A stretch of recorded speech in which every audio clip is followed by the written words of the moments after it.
todo.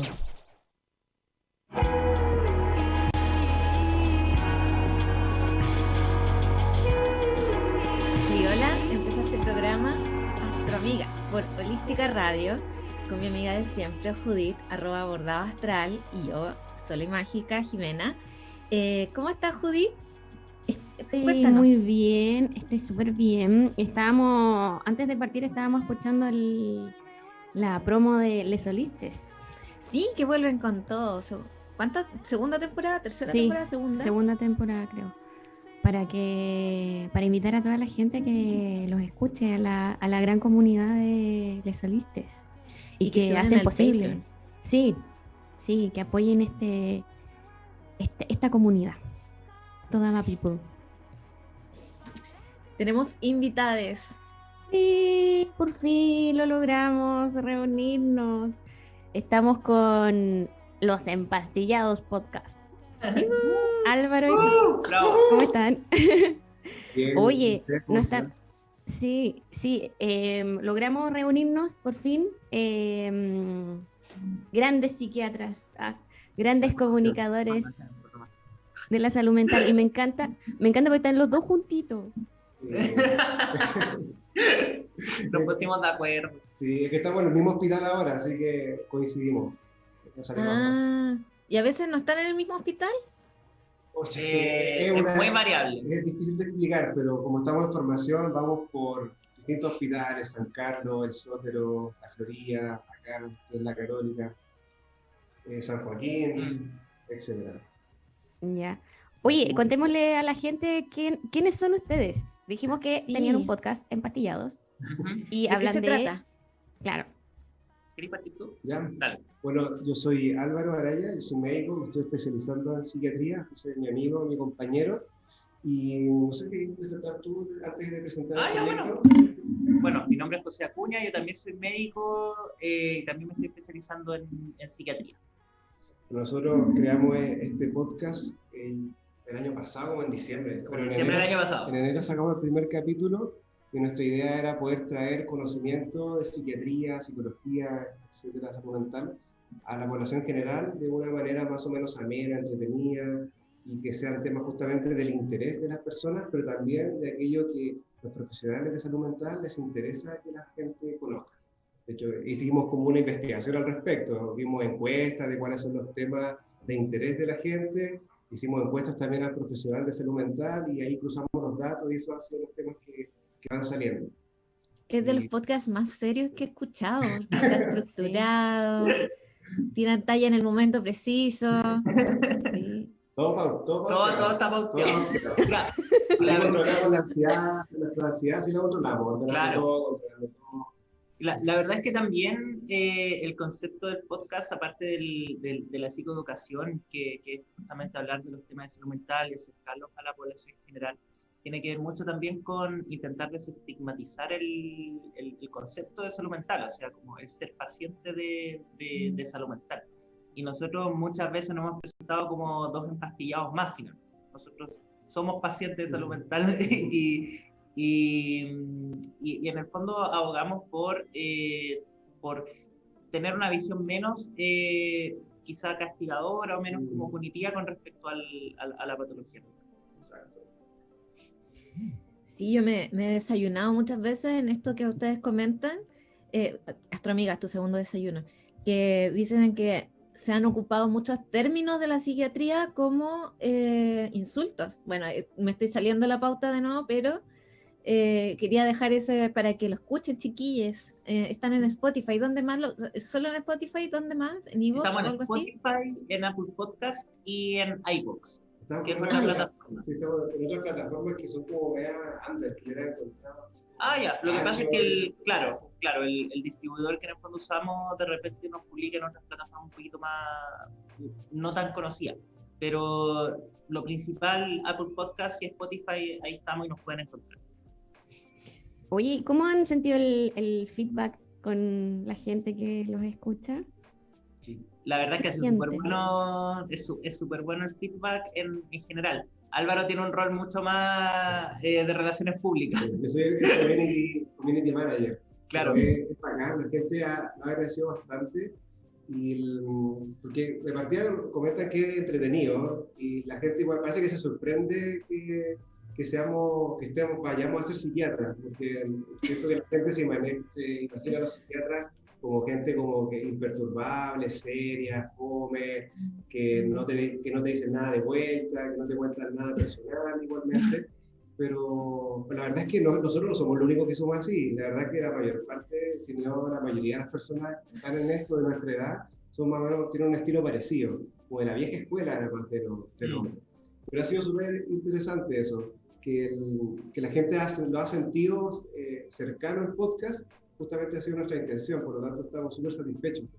Claro, claro, y yo creo que quiero agarrarme un poquito lo que decía Álvaro con respecto a cómo nosotros también tratamos de entender la medicina, en el sentido de que uno está aliado con el paciente, uno ya no se ocupa mucho ese modelo como más paternalista, por así decirlo, en que el médico decía y el paciente hacía. Nosotros somos mucho más conscientes de que hoy en día el paciente tiene derechos, y uno más que nada trata de indicar un tratamiento que se adecue al paciente, no al revés, que el paciente se adecue al tratamiento.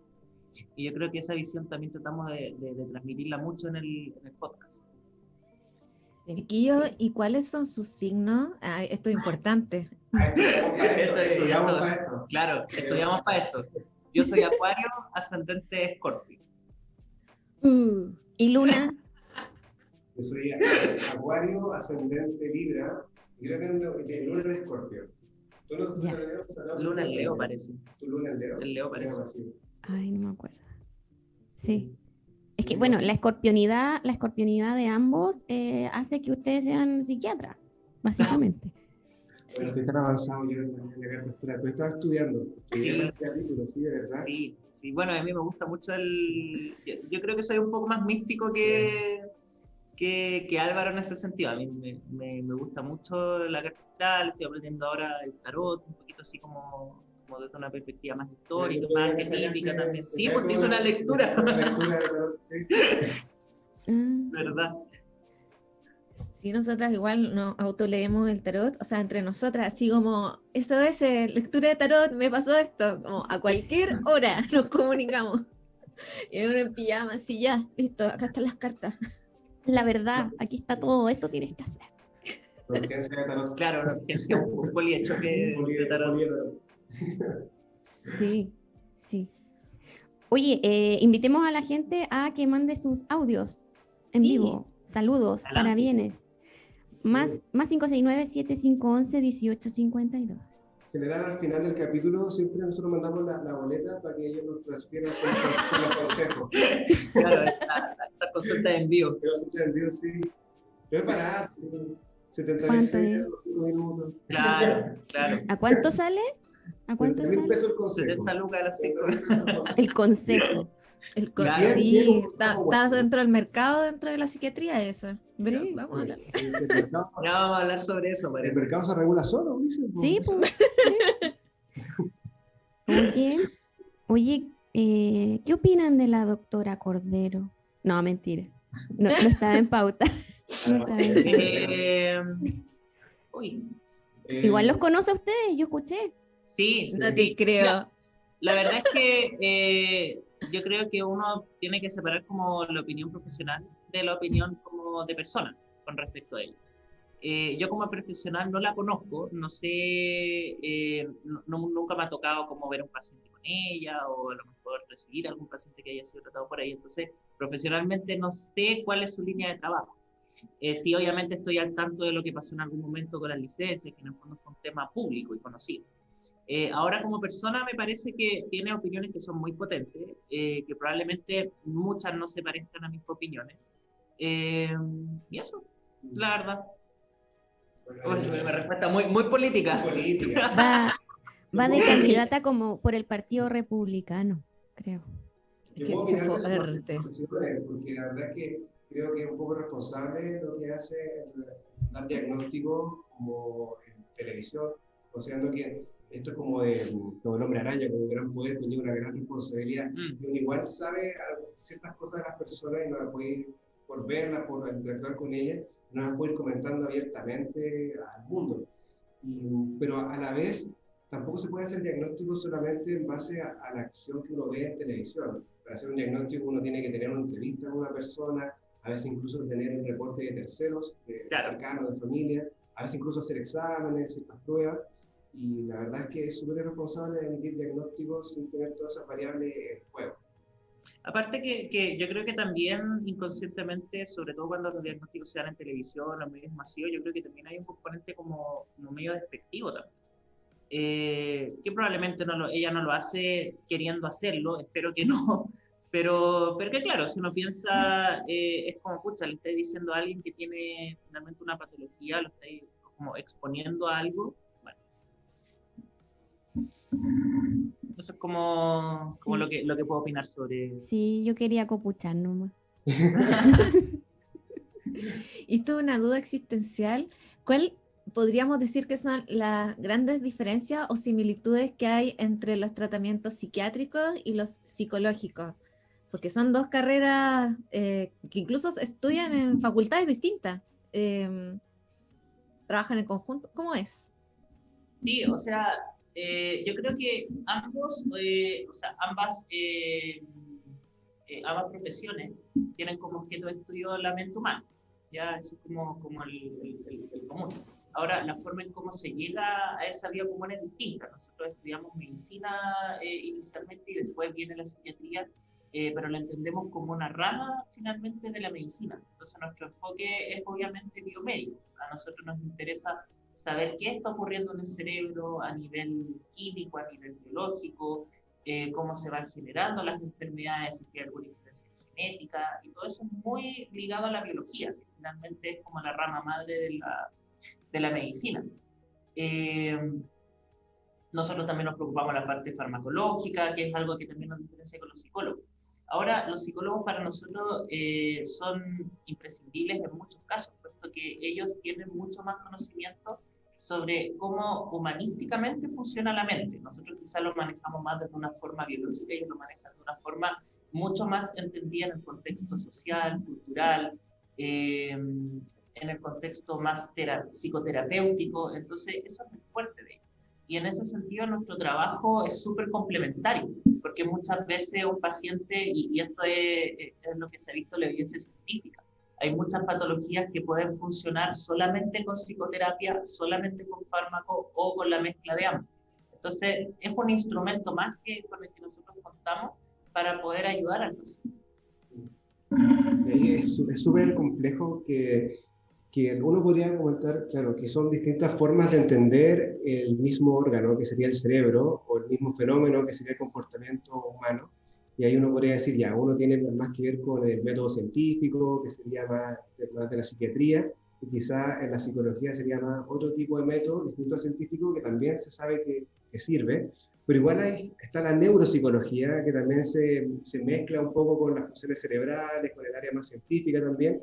Y también hay psiquiatras que realizan psicoterapia sin haber estudiado psicología. Por lo tanto, la diferencia es como, es bien difusa en algunos puntos. Lo que sí nosotros sabemos es que la psiquiatría, a diferencia de la psicología, por esta formación médica que tiene, nosotros estamos más capacitados para poder reconocer enfermedades que tienen síntomas psiquiátricos o que tienen alteraciones del comportamiento.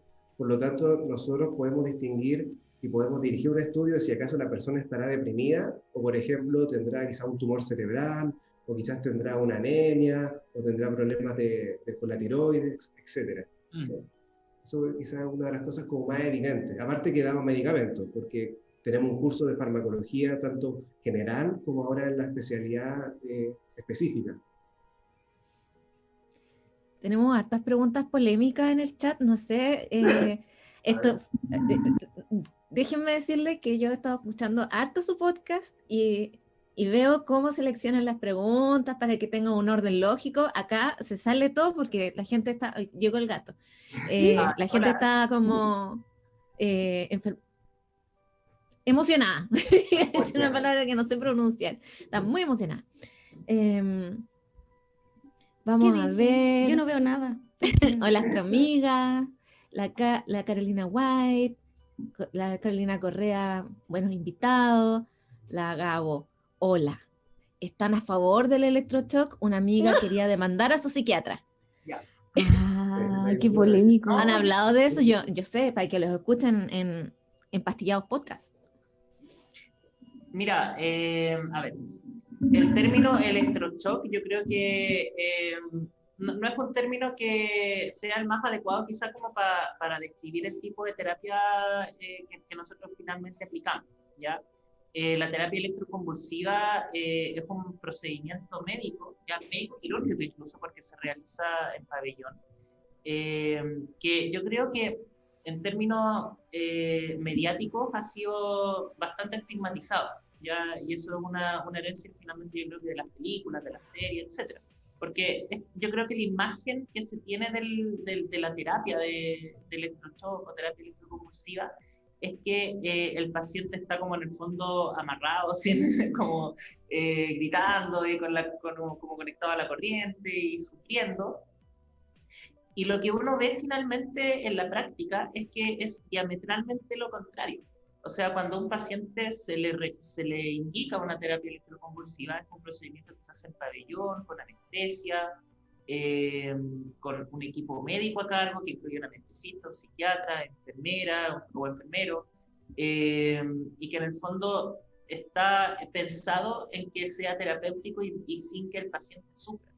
Ahora está muy estudiado desde hace ya harto tiempo de que la terapia electroconvulsiva es en muchos casos tanto o más efectiva que el manejo farmacológico para algunas patologías en específico.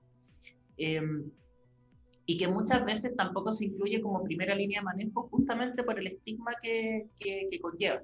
Ahora, aquí esto es mi opinión, pero por ejemplo, si es que a mí me pasara, no sé, tener un episodio maníaco con síntomas psicóticos, y si mi familia me está viendo y escuchando, por favor, háganme una terapia electroconvulsiva, al tiro, no lo duden. Y sí, claro, si fuera también el caso de un familiar, yo recomendaría que se lo hicieran.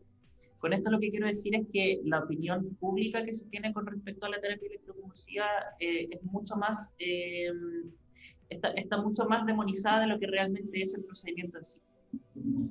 Sí, yo me quiero sumar a José. Yo confío tanto en la terapia electroconvulsiva que yo me tatuaría, si cualquier cosa me pasa que requiera, por favor háganmelo, a ese punto. Ahora igual hay que hacer un mea culpa.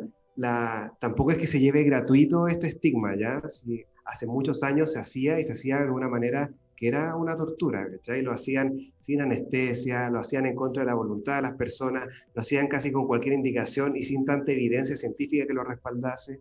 La verdad es que el estigma, sí, se lo ganó por el tema histórico. Ahora eso ya no es así, Ahora, insisto, se hacen, como dice José, se hace en pabellón, se hace con anestesia general, se hace con el consentimiento del paciente o la paciente, si es que está en condiciones de consentir, y si no, el consentimiento siempre está, al menos por parte de la familia. En la mayor parte de los casos, los pacientes, lo que a mí me ha tocado ver, consienten el tratamiento y lo ven como una experiencia satisfactoria, porque en algunos casos, ¿verdad? Los pacientes tienen el caos en la vida y lo único que lo ha podido sacar es esta terapia. Así que la verdad es que es una terapia súper buena y se ha ido cada vez perfeccionando y cambiando las técnicas. Habían técnicas antes que, insisto, causaban mucho sufrimiento, mucho dolor, incluso estrés postraumático, y se fueron implementando nuevas técnicas. Y sabemos incluso que ahora no tiene efectos cognitivos o deleterios en el cerebro a largo plazo. De hecho, todo lo contrario, pareciera ser que pacientes que han estado con un deterioro de la capacidad de pensar bien importante, esto los podría en algunos casos corregir. Por lo tanto, es una terapia súper buena y tan segura que se usa en adultos mayores, se usa en embarazadas también. Y yo diría que esos son como los casos más increíbles, como uno pensaría que a quién le va a hacer terapia electroconvulsiva a una embarazada, pero la verdad es que sí, porque es mucho más seguro que usar medicamentos que podrían pasar al feto, ¿cachai? O a la leche materna incluso.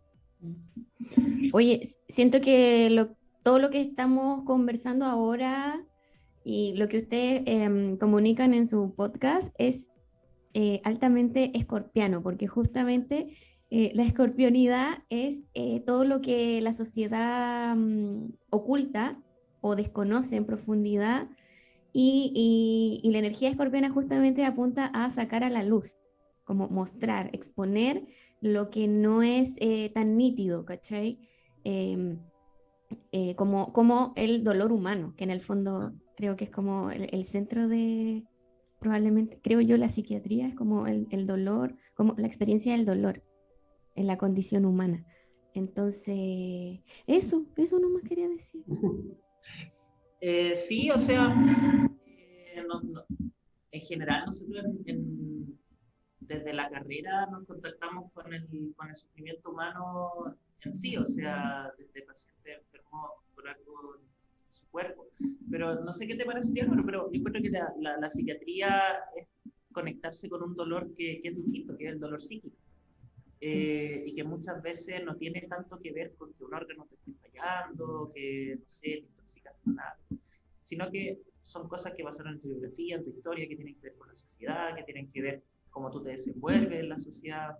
Y eso yo creo que le da una dimensión distinta y bien interesante, por lo menos para mí, como, y que dan también, o sea, a mí en lo personal me pasa que me da muchas ganas de ayudar a personas que están pasando por eso.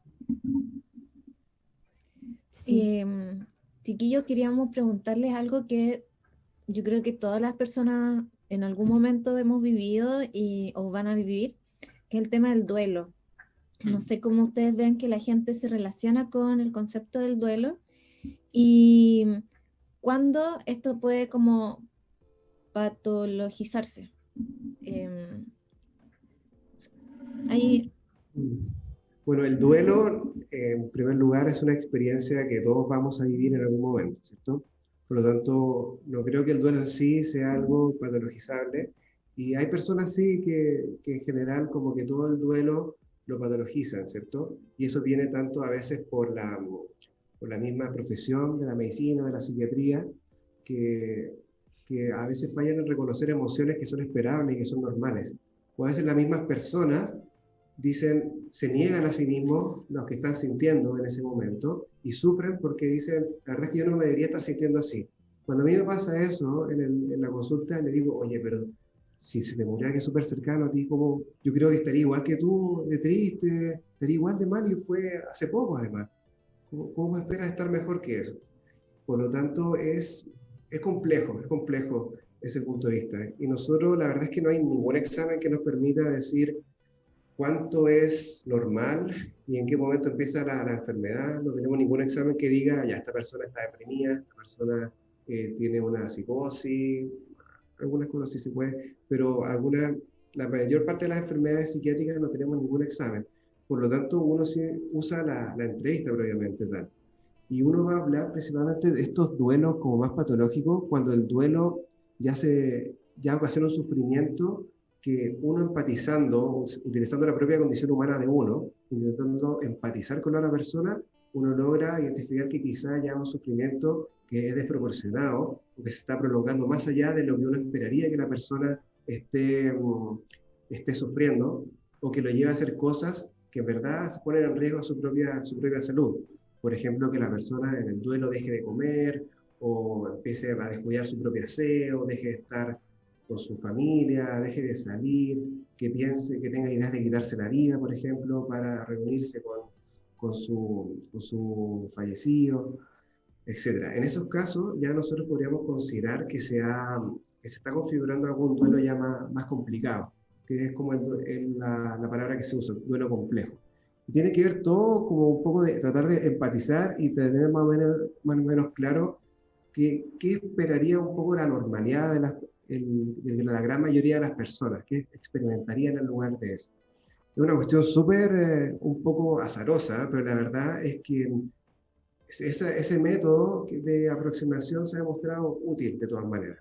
Hay gente que le pone como corte, así como sufrir el duelo más allá de 2 años, por ejemplo, o que persista la mucha tristeza tal cual el primer día, pero la verdad es que no se puede hacer tan preciso. Y finalmente lo que tiene que pasar en el duelo es que la imagen real de la persona pase hacia la imaginación. Y cuando ese paso del objeto de la persona en el mundo real pasa a la imaginación, igual se percibe en la persona un cambio en los sentimientos.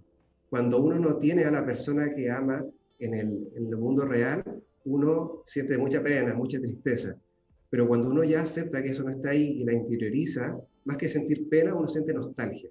Por lo tanto, yo a mis pacientes les comento como que el proceso del duelo es pasar de la tristeza a la nostalgia. Y la nostalgia es una pena, sí, pero una pena como con recuerdos positivos. Y justamente es el proceso que tiene que vivir la persona. Si eso se prolonga mucho tiempo, ahí quizás podríamos hablar de que es algo ya patológico. La verdad es que, como bien decía Álvaro, la respuesta de tristeza frente a la pérdida de un ser querido es una cuestión que es normal. Yo coincido con Álvaro en que muchas veces no hay que quizás sobre-psiquiatrizar algunas cosas, o sobre-diagnosticar o sobre-patologizar. Ahora, desde el punto de vista ya un poquito más técnico, cuando estos sentimientos de tristeza se prolongan por un periodo de tiempo determinado, uno puede hablar de un duelo complejo, ya que para algunos son 6 meses, para otros es un año, ¿ya? Ahora sí hay cosas que pueden pasar durante el proceso de fallecimiento de un ser querido, que pueden ser factores de riesgo para la generación de un duelo complejo. Por ejemplo, el fallecimiento de circunstancias inesperadas, por ejemplo, accidentes, muertes traumáticas, la imposibilidad de poder realizar rituales de fallecimiento, yo creo que ahora con la pandemia ha sido mucho más notorio. O sea, la posibilidad de nosotros como ser humano de tener rituales previene justamente para la formación de duelo, porque uno también vive un proceso en el que está, por así decirlo, cerrando el ciclo. Ahora, el término de nostalgia que habló Álvaro, a mí también me gusta mucho decirle a los pacientes que probablemente siempre van a sentir tristeza. Van a haber ocasiones en que se van a acordar, ya sea de actividades, etcétera, pero que la tarea final es poder aceptar esa tristeza, poder en el fondo aprender a vivir con esta tristeza. Y que finalmente es la conclusión del duelo, o sea, aceptar la vida, aprender a vivir sin la persona que falleció. Yo pienso que el duelo también se gatilla también no solo a través de la muerte de alguien cercano, sino, no sé, perder distintas cosas en la vida, perder un trabajo, perder lo que sea. También es equivalente, podría ser equivalente. Totalmente, porque finalmente la respuesta de duelo tiene que ver con la pérdida de algo. Yo genero un duelo porque algo que yo tenía, que para mí era probablemente muy seguro, ya no está. Y así, por ejemplo, uno puede experimentar, o uno ve pacientes que pueden experimentar respuestas de duelo, por ejemplo, asociadas a un diagnóstico terminal, por ejemplo, a la amputación de alguna extremidad, al término de una relación de pareja. Incluso se ha visto que ante fallecimientos de mascotas también se pueden experimentar evidencias de duelo. Entonces, con esto se amplía un poquito el espectro a decir que el duelo se refiere solamente a la pérdida de algún familiar o de algún ser querido, sino que también se puede dar en estas otras situaciones. Está totalmente estudiado. Esos conceptos abstractos, quizás como la propia valía propia, la autovalía, por darse cuenta de que quizás uno no es tan bueno en aquello que pensaba que era bueno. Igual es un duelo súper importante, Sí. sobre todo para personas que tienen rasgos narcisistas de la personalidad. Darse cuenta de que finalmente no eran tan buenos como pensaban serlo, les lleva a hacer un duelo, y tienen que vivir el duelo y aceptar como, ya, yo no soy tan bueno en esto. Y eso pasa, cuando eso pasa, de pronto se dan cuenta, no soy tan bueno en esto, pero soy bueno en otras cosas que quizás no me di cuenta. Y que... Eso nunca me va a pasar a mí, por ejemplo.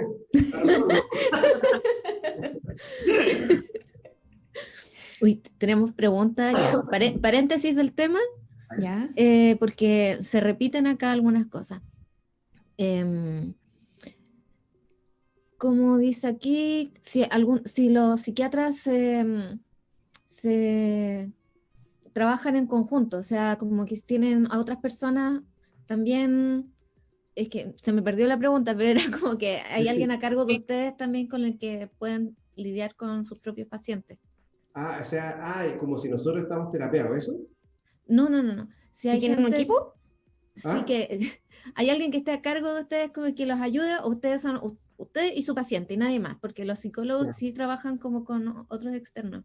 Sí, pues, no, eso es súper variable y las dos cosas existen, tanto el trabajo individual como el trabajo en equipo, y ahí depende de muchas cosas, depende de la patología que uno esté tratando, depende del paciente que tiene esta patología, depende del lugar igual, y hay pacientes a los cuales en realidad quieren tener contacto con una persona nomás, y el psiquiatra como que es su psiquiatra, es su terapeuta, etcétera, le da medicamentos, hace terapia, y hay otras pacientes que a veces tienen patologías más complejas, que si bien pueden querer eso, no es lo indicado porque el tratamiento es muy difícil. Estamos hablando de, no sé, trastorno de conducta alimentaria, en donde en los equipos se trabaja él o la psiquiatra, él o la psicóloga, también terapeuta familiar, nutricionista, nutriología, en algunos casos terapia ocupacional, por lo tanto es un equipo enorme. Y al menos en el caso de la católica, lo que se hace es que se van viendo los pacientes cada uno por su cuenta y 2 veces a la semana se hacen reuniones al respecto para discutir los casos entre todo el equipo. Para mí, al menos mi enfoque personal, yo prefiero siempre trabajar en equipo. Encuentro que es un trabajo más responsable porque permite, al menos para mí, permite darme cuenta cuando la estoy cagando finalmente y quizás estoy como yéndome para otro lado y no vi otra cosa. Así que permite a uno mismo dar un feedback de qué tan bien está o qué otras cosas no ha considerado que quizás es importante. Sí, quería complementar un poquito lo que había dicho Álvaro, que en nuestro quehacer cada vez es mucho más multidisciplinario nuestro enfoque y multidisciplinario en equipo, o sea, en redes. Y eso se ha visto que favorece finalmente el outcome del paciente. ¿Ya? En el fondo que sea un equipo en vez de una sola persona quien lo trata. Otra pregunta, que nada que ver. Como que vamos saltando de tema. Carolina White, quisiera preguntar qué piensan de la epidemia de la adicción de opioides. En Estados Unidos hay cientos de miles de muertos cada año porque doctores recetan indiscriminadamente. Quedaron perplejos con la pregunta. Eso se viene en todo caso acá en Chile. Y la verdad, hay un documental que salió hace poco, me parece en Netflix, o una película que va a salir, que yo no conozco muy bien la crisis de cómo inició la crisis de opioides, pero por lo que entiendo, se empezaron a vender los opioides como una alternativa para el manejo del dolor. ¿Qué es opioides? No sé, yo tampoco sé. Yo leí nomás la pregunta.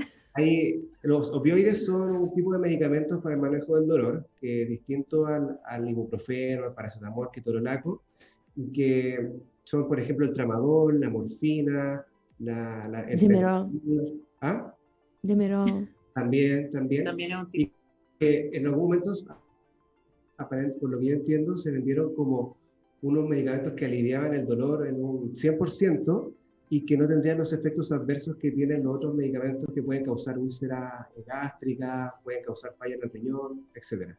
Y se vendieron aparentemente como un medicamento que pareciera que tenía cero riesgo adictivo, pero no era así.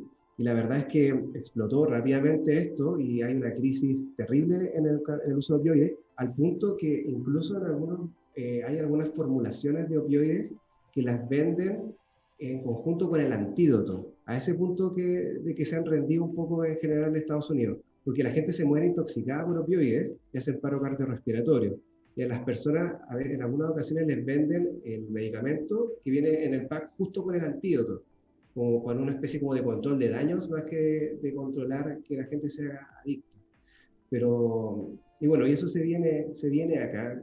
Creo que cada vez hemos visto más personas con adicciones a opioides, y nada más decir que hay que prescribir esto es para los colegas principalmente y para la gente, bueno, que la gente no se automedique, está de más decirlo, pero para los colegas que tengan ojo con el uso de este tipo de analgésicos, porque es súper tentador, en verdad es súper tentador dejarlo, porque uno sabe que le va a ayudar y le va a ayudar un montón a la persona a aliviar el dolor, porque de verdad yo recuerdo que en algún momento yo usé porque estaba ya con máxima dosis de ibuprofeno, de paracetamol, y la verdad es que no se me pasaba nada el dolor, y usé una vez y realmente pasa harto, pero la verdad es que hay gente en que eso es un riesgo, porque la adicción finalmente es una enfermedad cerebral, es una enfermedad que viene determinada también por la genética, por experiencia de la infancia, y son medicamentos de alto riesgo.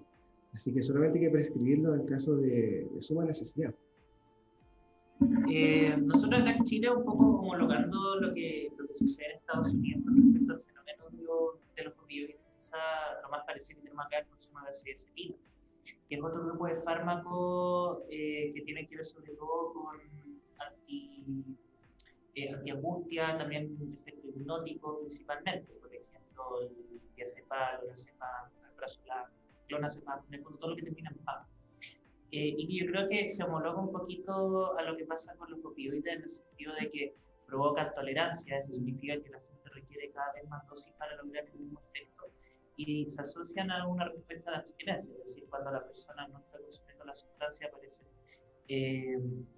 refuerzos negativos tanto a nivel físico como emocional que quieren que en el fondo las personas requieren nuevamente la sustancia. Y eso obviamente genera potencial adictivo.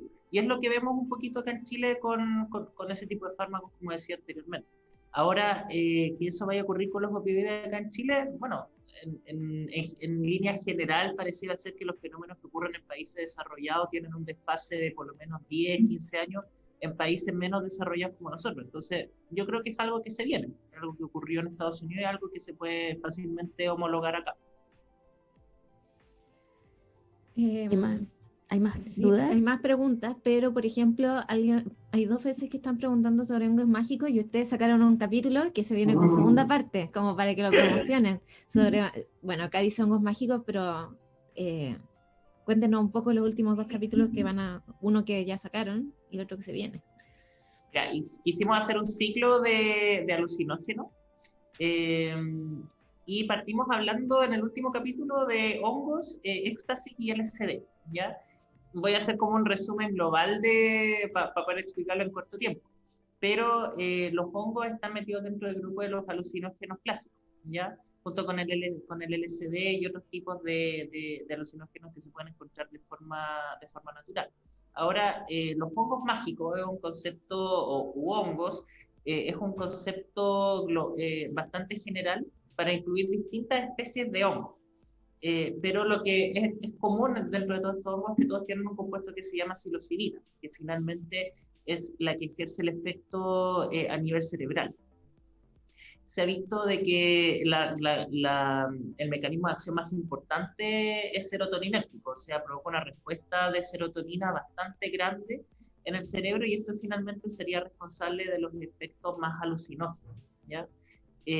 A diferencia del LSD, pareciera ser que es menos potente y que la duración sería bastante menor, o sea, entre 4 o 6 horas duraría más o menos el efecto. Eso desde el punto de vista de definición. Ahora yo creo que lo que a mucha gente le interesa es probablemente por lo contingente que ha sido el uso que estos hongos pueden tener en distintas terapias. Y efectivamente es algo que vamos a abordar en el siguiente capítulo con un experto en terapias asistidas con alucinógenos. Claro, vamos a llamar al experto. Ahora, a modo muy priori, hay estudios desde hace harto tiempo de que algunas sustancias alucinógenas, sobre todo el LSD y la psilocibina, podrían ser efectivos tanto o más efectivos que los tratamientos con medicamentos usuales en el manejo de síntomas anímicos. Eso es algo que se ha estado estudiando y que yo creo que el año pasado estuvo un poquito más en boga porque salió un estudio en una revista de alto prestigio internacional. Entonces, es algo que se viene, yo creo, para la medicina de aquí a unos 5 años más y que yo creo que como país va a ser un desafío el cómo se va a legislar con esto. Eso también yo creo que va a ser interesante. Ahora, volviendo al tema del duelo, retrocediendo en el tiempo dentro de esta esfera del paréntesis, hagamos un paréntesis, el tema del duelo a través de los medios de comunicación es un gatillante colectivo. ¿Cómo funciona? ¿Te refieres como a la muerte de algún, por ejemplo, alguna celebridad, algo así? Claro, por ejemplo, Felipito, o el tema del niño que estuvieron buscándolo, Tomasito le decían, así como cómo funciona sí. La televisión y los medios de comunicación para generar colectivamente el tema del duelo. ¿Aportan, no aportan? Hay harta, últimamente, quizás en los últimos 10, 20 años, se ha estudiado bastante cómo impactan los medios de comunicación en la salud mental de las personas. En Chile, los medios de comunicación hacen muchas cosas bien, pero esta no es una de ellas, de manera de cómo informan sobre estos temas más sensibles. Un ejemplo típico es el del suicidio. Quizás es una de las cosas que más ha aprendido de cómo informar, porque la verdad es que se sabe que la manera en que se informa el suicidio impacta en la ocurrencia de suicidio en la población en los tiempos siguientes al cual se ha informado. Incluso cosas ficticias, como series de televisión que hablan sobre el suicidio, también impactan en el suicidio de la población. El típico caso es de 13 Reasons Why, que realmente se observó un aumento de la tasa de intento de suicidio adolescente cuando empezaron a salir las temporadas en Estados Unidos. Y eso fue significativo. Y la verdad es que con respecto a las muertes, por ejemplo, de celebridades, como de Felipe Camiroaga o el caso de Tomasito, si bien quizás no impactan tanto desde el punto de vista de la incidencia de suicidio, sí puede impactar en la ocurrencia, por ejemplo, de fenómenos postraumáticos. Eso quiere decir que una persona sí se puede traumar y puede generar un trastorno de estrés postraumático sin que la persona sea la que viva el evento traumático. Eso es lo que se llama un trauma indirecto. Incluso pasa harto en las personas del ámbito de la salud en general, la gente que trabaja en urgencias a veces, sin que ellos sean las personas que viven el evento traumático, si en ocasiones quedan, por ejemplo, con flashbacks, con pesadillas, evitando ciertas circunstancias, porque les llegó algún caso particularmente impactante en la urgencia. A veces también uno, cuando está hablando con pacientes, le cuentan eventos vitales que le ha tocado personalmente muy difíciles, eso igual a veces puede tener un efecto muy traumático en la persona que lo está escuchando. Por lo tanto, en el caso de Tomasito, por ejemplo, haber informado en las condiciones en las que se encontró, todo el trayecto que anduvo también, toda esa noticia, la verdad que estuvo súper mal informada, porque eran muchos detalles fuertes, detalles que podrían haber traumado a una persona o incluso haber hecho revivir un trauma a una persona que quizás ya le había tocado vivir antes algo similar. Y lo peor de todo es que en los medios de comunicación dieron esta noticia, pero después tampoco ofrecen ningún número de ayuda o lugar donde pedir asistencia, siendo que realmente pudieron haber provocado un daño.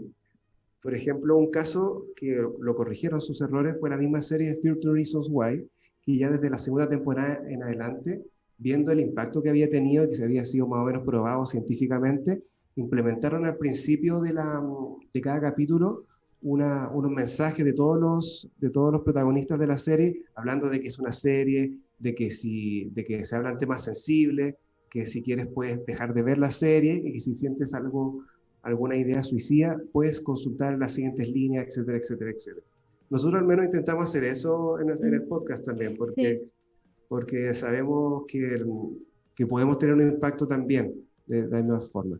Y bueno, eso es una de las cosas que está al debe la prensa, y que se ha abogado mucho como la libertad de prensa, pero igual, a pesar de tener derecho, igual tiene una gran responsabilidad. Lo mismo, mira, volviendo al tío Ben, un gran poder conlleva una gran responsabilidad. Claro. Jimé, ¿hay un audio o ¿Hay no? audios? Lo siento, me distraje como mirando el chat. ¿Habrán audios, Martín, o estamos nada que ver? No. Entonces recordemos que pueden mandar sus audios al más 569-7511-1852. Pero el chat de YouTube está en llamas. En llamas. Oye. Si no me distraigo mucho, no puedo hacer mucho. No, es que la gente necesita estos temas escorpianos. Totalmente. Oye, pero sí. me quedé pensando harto en eso que comentaste de cómo sacar a la luz las cosas, porque socialmente la psiquiatría es algo que se ha tratado de esconder mucho. Sin ir más lejos, acá en Santiago, cuando se empezaron a fundar las cosas, todo lo indeseable quedó junto en un mismo lugar y lejos de donde era la urbanización. Y eso es todo lo que hoy día es el cementerio. O sea, estaba el cementerio, estaba el psiquiátrico y estaba el hospital, que en ese tiempo era el San José Antiguo, donde y la cárcel, claro. Entonces, es como, yo encuentro muy notorio cómo ha sido la evolución de cómo socialmente se entiende la patología mental. Porque de pasar de ser algo tan indeseable a que hoy en día se pueda comentar con mucha apertura, yo encuentro que ha sido un salto estratosférico. Sí, ¿ustedes son optimistas en ese sentido? ¿Como que creen que se ha dado paso importante en la Sí, visibilidad de estos temas? Sí. totalmente, totalmente, porque yo creo que también se perdió un poquito esta visión de que la enfermedad mental era signo de debilidad o que uno no podía comentar sus emociones. Y no hablo solamente de la patología mental en sí, sino de cómo la gente comunica lo que siente y cómo la gente está más abierta a recibir los comentarios sobre cómo uno se siente o cómo el de al lado se siente. Entonces yo creo que ese cambio en la forma de relacionarnos ha sido bastante positivo y es algo que yo noto más en las generaciones para abajo. Por ejemplo, los pacientes que tengo que son más jóvenes son mucho más, tienden más a tener amigos a quien le pueden contar las cosas, son mucho más abiertos a querer comunicar lo que les está sucediendo en un momento determinado. Yo creo que eso es positivo. Va a tener un impacto, yo creo, que no sé si se va a notar tanto ahora, pero a lo mejor en unos 20 años más yo creo que va a tener impacto. Estamos en la generación de Plutón en Escorpión. Mucho Total. los... Ahí me pillaste. Sí. Bueno, tiene que ver con ¿Hay eso. gente treintañera? Sí, más o menos de nuestra generación, más o menos, Plutón en Escorpión simboliza un poco eso, como tirarse un poco un piquero en los temas que son más profundos, más personales, más difíciles, hablar de la muerte, enfrentar el dolor, eh, traer como al centro de la vida lo que fue oculto tanto tiempo, ¿cachai? Probablemente también el tema que la gente, o como que se discuta más sobre la salud mental, el valor de la salud mental. Yo veo, ponte tú, los candidatos presidenciales, como nunca han hablado del tema de la salud mental, cosa impensada hace un tiempo. Entonces, es por Plutón en Escorpión, nuestra generación. Nosotras, aquí, lo mismo. Sí, tirándonos como un baño de barro sobre Sí. esto. Quería decir Revolcarse en la caca. puta, sí, eso quería decir, pero me dio Sí. como vergüenza en mi cosa libra. Casa 8. Casa 8 también es la casa de Escorpio y representa todo lo oculto dentro de nuestra carta astral. Fíjense en dónde está su casa 8. Y en oposición la casa 2 sería lo bonito, lo venusino. Cambio lo otro, lo plutoniano, lo escorpiano y lo del Marte destructivo.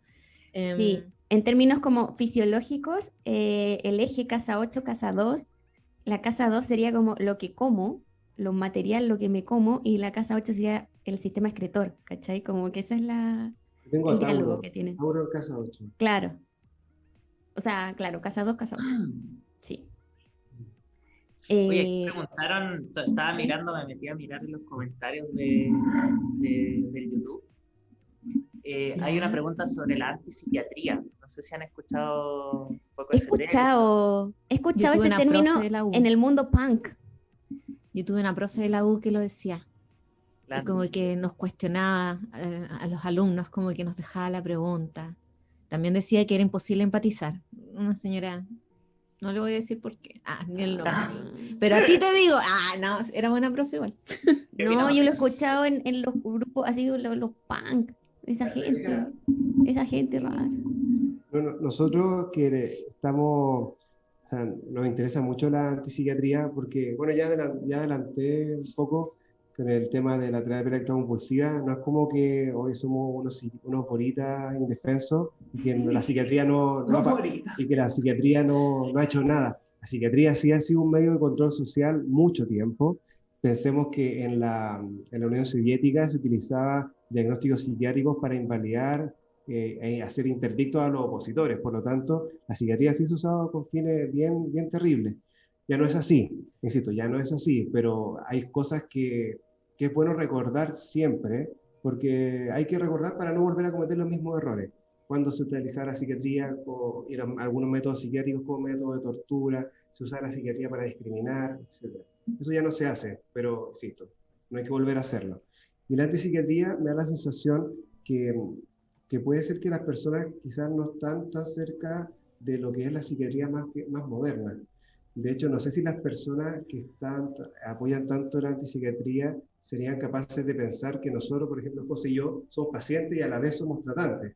Porque acá es como que la antipsiquiatría es como de dos bandos, o estás en el bando de los pacientes o estás en el bando de los torturadores.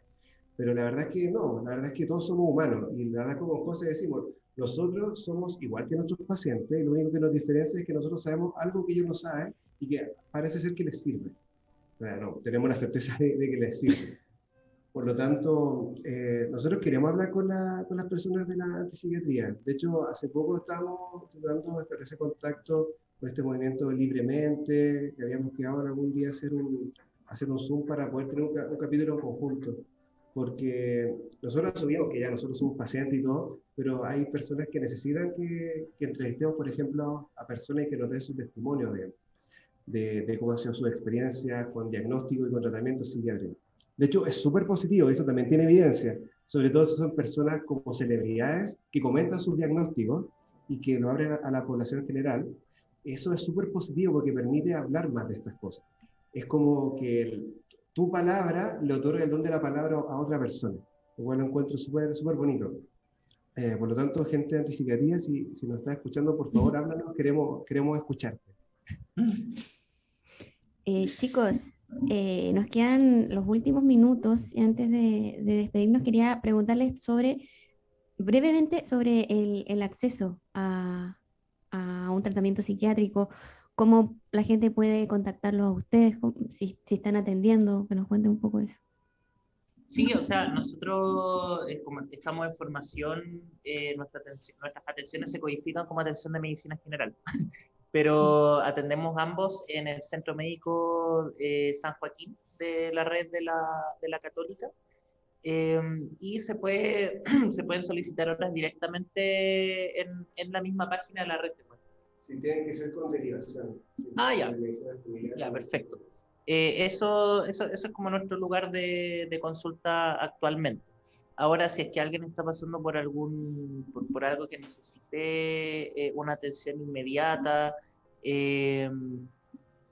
hay vías que son propias de la red pública. Está el teléfono de Salud Responde, está la red de COSAM también, que muchas veces resuelve cosas que necesitan urgencia. Y si es que es algo que requiere una atención ya inmediata, la indicación siempre es hacer un servicio de urgencia. Y acá en Santiago, quienes tienen urgencias psiquiátricas son de la red pública, el Hospital de la Florida, el Sotero del Río, el Horvitz, Barros Luco, perdón, el Sotero del Río, el Horvitz, y de la red privada, la Clínica San Carlos de la Católica, la Clínica Las Condes, la Alemana y la de la Universidad de los Andes. Oye, una consulta psiquiátrica cuesta por lo menos 80 lucas, una sesión. Ese es como el promedio. Hasta 120 yo he escuchado. 120, cáchate. Qué indecencia. No tengo palabras porque me supera el tema. Sí. Y oye, chiquillas, quería mostrarles unas cartas antes que terminemos el capítulo. Una carta que, por ejemplo, una en particular, el 5 de copas, una carta que aparece una persona en el de White Smith, aparece de espalda, acá sale de ladito, con 3 copas en el piso, da vuelta, y 2 copas de pie en la espalda del personaje. Me encanta. La carta representa pérdidas, justamente, y cómo yo veo esas pérdidas, y bueno, le doy la espalda en estos momentos a lo que continúa de pie, ¿no? Con lo que continúa existiendo, lo que tenemos más a diario. Igual, como es un proceso para todos, el tema de las pérdidas, también tienen ritmos naturales que no pueden ser tampoco adelantados, creo yo, y menos por conversaciones así como ya, pues supéralo, si ya se sabe que ya se fue. Y es como, ya, pero acompáñame en este proceso, tampoco es como que se vaya de un día para otro con una frase de como ya, es suficiente. Y creo que apoyarse también con un psicólogo, un psicólogo, un psicóloga, o o tratamiento psiquiátrico puede ser de mucha ayuda. Y bueno, nos quedan muchos temas que habíamos dejado escritos, el tema de las licencias médicas. Acá alguien pregunta también en el chat de YouTube cómo el dolor psíquico se transforma también en dolor físico. Pero bueno, ya estamos en la hora. Pero sí, sí, pues. Oye, hay muchos temas. Es que esto es tan interesante, oye, y tan urgente como discutirlo como en distintos espacios, como masificarlo. Así que vamos a tener que juntarnos otra vez. De todas Y yo formas, sé, pero yo yo sé que muchas gracias porque en verdad ustedes están trabajando. Ustedes hicieron el ahora sí. Deberíamos estar trabajando ahora. tenemos que llegar un poquito antes Sí, para dejar la pero pega. muchas. Ay, agradecemos a todos los invitados que también se dan un espacio dentro de su horario laboral para poder participar en este programa. De verdad, de corazón, a ustedes, chiquillas. sí. No, gracias a ustedes por Oye, la agradecer. Agradecer. No, gracias a ustedes. Ay, así súper. Gracias a ustedes, gracias a ustedes. Gracias a todos los que nos han escuchado, nos han enviado sus mensajes, a la comunidad, a los solistas, a todo el planeta y a ustedes dos particularmente. Por lo que hacen, porque además que los capítulos que ustedes entregan son muy entretenidos, muy dinámicos, ustedes son muy simpáticos. Empastillados para que los Empastillados. busquen. Sí. Pastillados Podcast. Nos dejaron una canción, Sí, eligieron una canción. Así es. Cuéntenos cuál es. Es de Rain on Me de Ariana Grande y de Lady Gaga. Y fue justo una canción que estaba como bien de moda cuando empezamos a hacer el Cuando podcast empezamos a grabarlo. y grabábamos escuchando esta canción. Tiene un significado emocional que está ahí. Exacto. Y gracias a toda la gente que saludó a mi gata. El gordito andaba dando vueltas, pero no quiso subirse. Ella, la gata de Chile. Y gracias, Martín, también. Sí, muchas gracias. Hoy puras gracias. Nos despedimos, nos quedaron muchos temas, pero después hablamos por el chat que tenemos. Entre Las nosotros. astropastillas. Sí. Astropastillas. Las pastillas astrales también. Besitos a todos, abrazos. Chao, chao. Chao. Chao. I didn't ask for a free ride. I only asked you to show